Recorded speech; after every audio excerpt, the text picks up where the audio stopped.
if you follow air travel school, you already know that how to issue the ticket, as well as you already know that how to reissue the ticket by ATC command. ATC means automated ticket changer. So आपको पहले ही पता है कि आप ticket issue कैसे कर सकते हैं और आप ATC कमांड से री इशुएंस कैसे कर सकते हैं। यहाँ तक कि मैंने फेयर रूल का भी एक पूरा का पूरा सेशन बनाया हुआ है, तो आपको पहले से ही पता है that you already know how to check the fare rule as well. Now it's time to learn the manual exchange. Manual क्यों? क्योंकि जब ऑटोमेटेड टिकट चेंजर वर्क नहीं करता है, यानी जब एटीसी काम नहीं करता है किसी पीनार पे, तो ऑब्वियसली हमें मैनुअल रीइश्यूएंस करना पड़ता है। अब एटीसी में क्या होता है? एटीसी में आपका टिकट एफर्टलेसली री इशू हो जाता है, आपको कुछ भी करने की जरूरत नहीं पड़ती है। आप सिर्फ एक कमांड चलाते हैं, कमांड आपका फेयर डिफरेंस कैलकुलेट कर देता है, कमांड आपकी पेनल्टी कैलकुलेट कर देती है, यहाँ तक कि ये भी पता लगा लेती है कि आपकी पेनल्टी किस कोड में या किस ईएमडी में जानी है। सब कुछ पता लगाने के बाद से वो आपको एक प्रॉपर कैलकुलेशन दे देता है। आप कैलकुलेशन को वेरीफाई करते हैं, एक ह्यूमन टच देते हैं और आप री इशू कर देते हैं। लेकिन मैनुअल में ऐसा नहीं होता है। मैनुअली में आपको एक एक चीज मैनुअल चेक करना पड़ेगा, जैसे कि फेयर रूल यानी पेनल्टी कितनी लगेगी, पेनल्टी किस में जाएगी, सब कुछ आपको एक एक करके चेक करना पड़ेगा। तो चलिए पीएनआर को रिट्रीव करता हूं। मैंने यहाँ पे आरटी और पीएनआर नंबर किया। जैसे ही हमारा पीएनआर रिट्रीव होता है, सबसे पहला काम होगा हमारा टिकट इमेज को चेक करना, क्योंकि हमें टिकट स्टेटस के बारे में चेक करना है। अगर टिकट स्टेटस हमारा ओ या ए में होगा तो ही हम टिकट को रीइश्यू कर सकेंगे। अगर टिकट हमारा किसी और स्टेटस में होगा, जैसे कि एक्सचेंज में या फिर रिफंडेड में या फिर फ्लोन में, तो हम टिकट को रीइश्यू नहीं कर पाएंगे। तो यहाँ पे हम करते हैं TWD/L7। लेकिन उससे पहले हम चेक कर लेते हैं कि हमारे आइटनरी पे ट्रैवल डेट क्या है।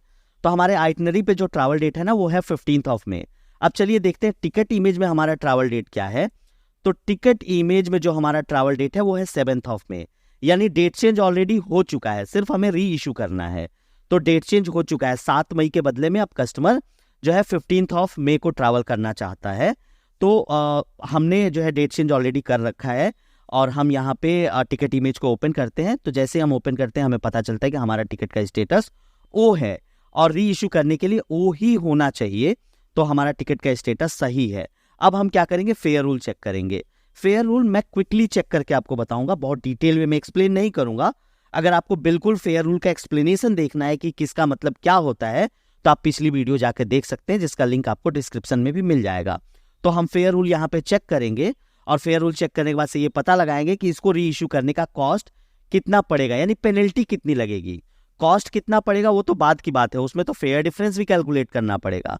तो अभी हमें बहुत कुछ करना है मैनुअल री इशुएंस में। ऑटोमेटेड जैसा नहीं है कि आपने एक कमांड चलाया और टिकट री इश्यू हो गई ना, इधर आपको एक एक चीज कैलकुलेट करनी पड़ेगी। तो चलिए शुरुआत तो हमने कर ही दी है। As you already know that my name is Saddam, welcome to the air travel school. Let's begin the journey of manual reissuance. तो यहाँ पे हम फेयर रूल चेक करेंगे बाई FQD। सेक्टर डालेंगे यहाँ पे LHRDXB/ABA/CV/T 7 May 24/R, ISBN state 7 Feb 24। तो हम यहाँ पे हमने सब डाल दिया। अब हम इसको कर देंगे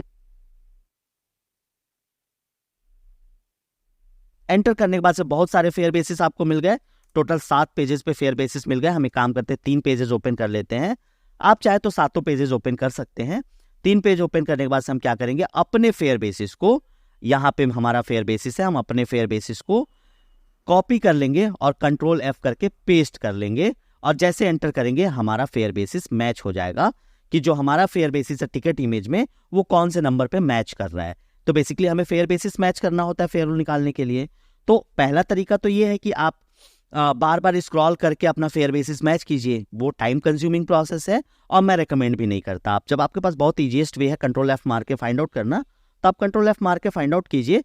आप पहुंच जाएंगे लाइन नंबर 15 पे, मतलब जो आपका फेयर बेसिस मैच कर रहा है वो हाईलाइट हो गया। यहाँ पे हम यहाँ पे कमांड रन करेंगे FQN 15 *PE। जैसे हम एंटर करेंगे फेयर रूल खुल जाएगा। जैसे फेयर रूल ओपन हो जाता है, आपको यहाँ पे दिखाई दे रहा होगा कि सबसे ऊपर कैंसिलेशन के बारे में लिखा हुआ है, जबकि हमें कैंसिलेशन कराना भी नहीं है, तो हम कैंसिलेशन पढ़े ही क्यों। हम चलते हैं मूव डाउन करके चेंजेस की तरफ। ये देखो चेंजेस का सेक्शन ओपन हो गया, यहाँ पे लिख रहा है changes any time. Move down करेंगे, लिख रहा है changes any time, charge 150 GBP। अब हम क्या करेंगे, इस 150 GBP को एक नोटपैड पे ले जाके रख लेंगे और यहाँ पे हम एक लाइन लगा लेंगे ताकि डिवाइडेशन हो जाए। अब हमें ये पता लगाना है कि 150 कैसे पे करना है। आप सबको ऑलरेडी पता है कि एयरलाइन 2 तरीकों से पेनल्टी कलेक्ट करती है। पहला तरीका होता है टैक्स कोड और दूसरा तरीका होता है EMD।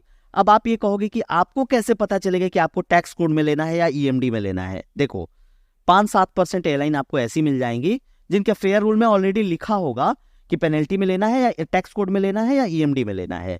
लेकिन 95% एयरलाइंस के लिए आप क्या करेंगे, तो जिस भी कंपनी के लिए आप काम करेंगे वो कंपनी आपको एक एक्सेल शीट या कुछ इंफॉर्मेशन प्रोवाइड करेगी जहां पे लिखा होगा कौन सी एयरलाइन किस कोड में या किस EMD में पेनल्टी लेती है। तो अभी हम जो पहला रीइश्यूएंस करेंगे मैनुअल का, उसमें हम ये करेंगे कि पेनल्टी टैक्स कोड में लेके हम रीइश्यू करेंगे। तो चलिए देखते हैं। ब्रिटिश एयरवेज हमारी फ्लाइट BA है, तो यहाँ पे हम चल के कंट्रोल F BA करते हैं। जैसे हम BA करते हैं यहाँ पे देखो लिख के आ जाता है, कहता है कि use EMD code for BA change fees, if unable to make EMD use XP tax code. तो हम अज्यूम कर लेते हैं कि हम EMD नहीं बना पा रहे हैं, तो हम XP टैक्स कोड में लेंगे। हम वापस से चलते हैं यहाँ पे और यहाँ पे लिख देंगे XP टैक्स, दैट्स ऑल। यहाँ पे लिखने के बाद से अब हम चलेंगे फिर से PNR की तरफ और हम अब प्राइसिंग करेंगे।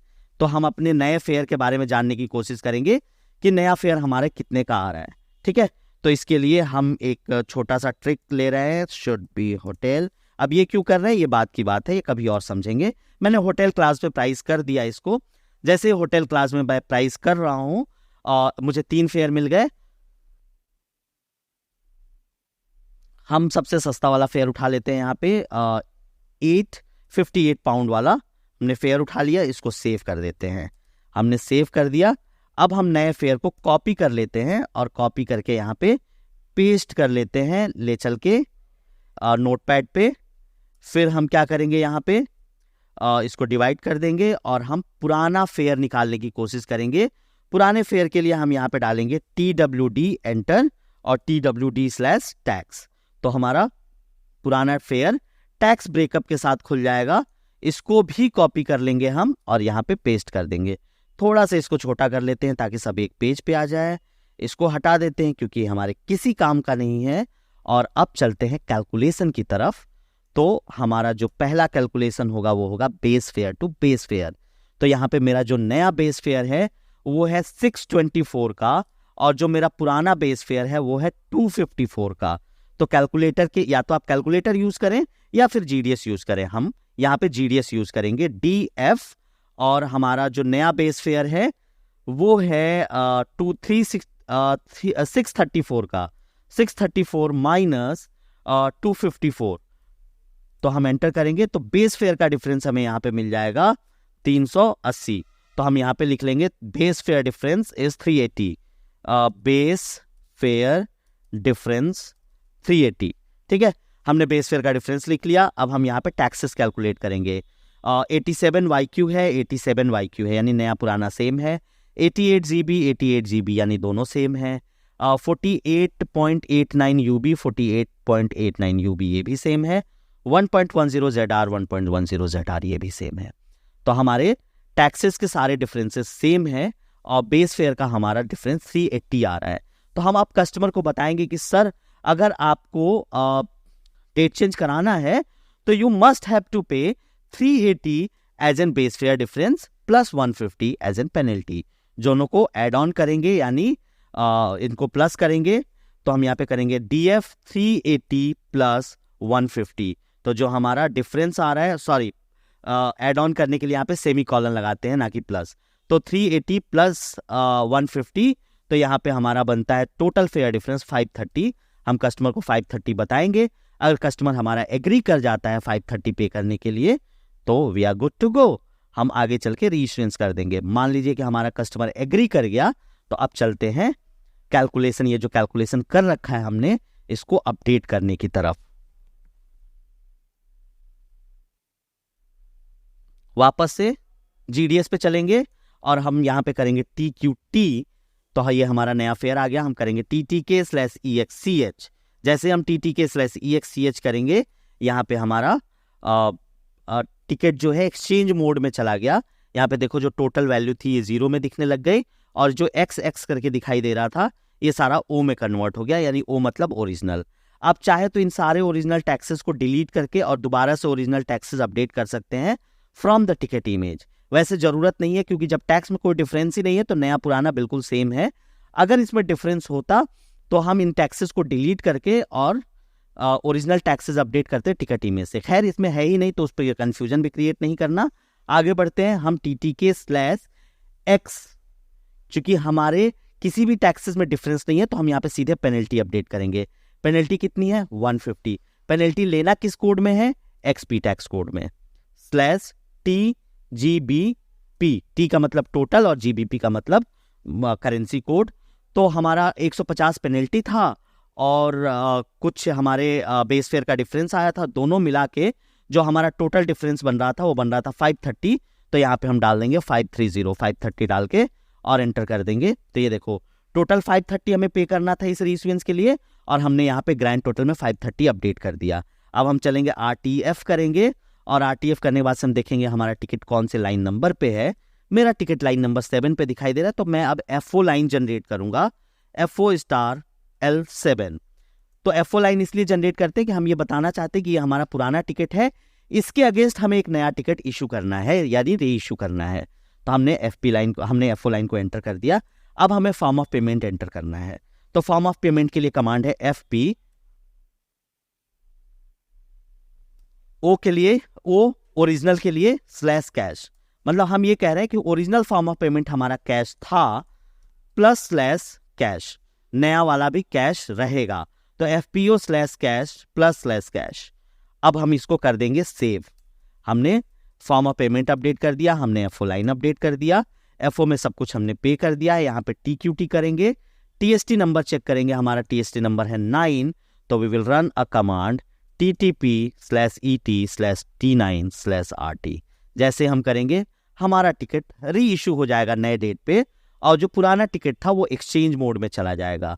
अब कैसे पता चलेगा कि टिकट री इशू हुआ है कि नहीं, तो हम RTTN करेंगे। RTTN करने के बाद से ये देखो हमारा एक नया टिकट नंबर 7वें नंबर पे और ये देखो यही ओरिजिनल टिकट था हमारा, ये 8वें नंबर पे दिखाई दे रहा है। इसको हम डिवाइड कर लेते हैं और यहाँ पे हम कमांड चला देते हैं TWD/L7। नया वाला खुल गया जो कि ओपन मोड में है और फिर यहाँ पे कर देंगे TWD/O*। तो पुराना वाला ओपन हो जाएगा जो कि एक्सचेंज मोड में जा चुका है। This is how we can reissue the ticket by collecting the penalty under tax code and this is how we do the manual exchange. Basically manual exchange का पूरा स्टेप है। Now you know how to reissue the ticket by manually and that's all in this video. We'll meet on the next session. Bye bye for now. Please do like and subscribe to motivate us for more videos.